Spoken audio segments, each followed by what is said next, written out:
سب سے پہلے بسم اللہ الرحمن الرحیم۔ یہ جاموں سے صحابہ بل آج پاس ہوا۔ میں نے ڈپٹی اسپیکر اور پورے ہاؤس کو مبارکباد بھی دی۔ ان کے لیے بھی یہ ذریعہ نجات ہے اور میرے لیے بھی ذریعہ نجات ہے۔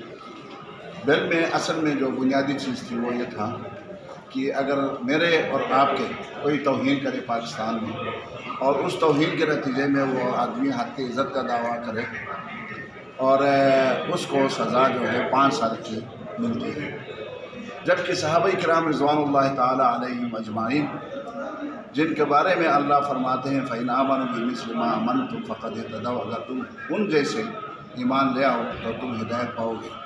اور انہی کی وجہ سے اسلام صحیح سالم ہم تک پہنچا ہے اور ہم آج کلمہ لا الہ الا اللہ محمد رسول اللہ پڑھ رہے ہیں۔ تو ان کو کی جو کوئی توہین کرے تو ان کے لیے سزا 3 سال اور یا 3 سال سزائے قید یا 3000 یا 5000 یا 10,000 سزا برائے نام۔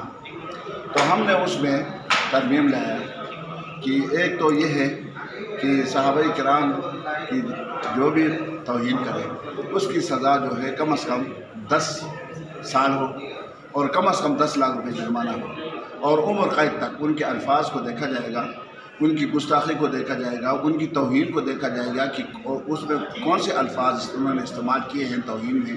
اگر وہ شدید ہیں تو اس اندازے مطابق عمر قید تک، اور لیکن کم از کم 10 سال سزا ان کی ہونے چاہیے۔ اور یہ بل جو ہے 2019 سے میں اس کے پیچھے لگا تھا۔ الحمدللہ اسٹینڈنگ کمیٹی میں بھی بال اتفاق پاس ہوا اور آج قومی اسمبلی میں بھی بال اتفاق پاس ہوا، اور یہ ہمارے لیے ذریعہ نجات ہے۔ اللہ تعالیٰ ہمارے حکمرانوں کو اب توفیق دے کہ اس کو عملاً نافذ کریں۔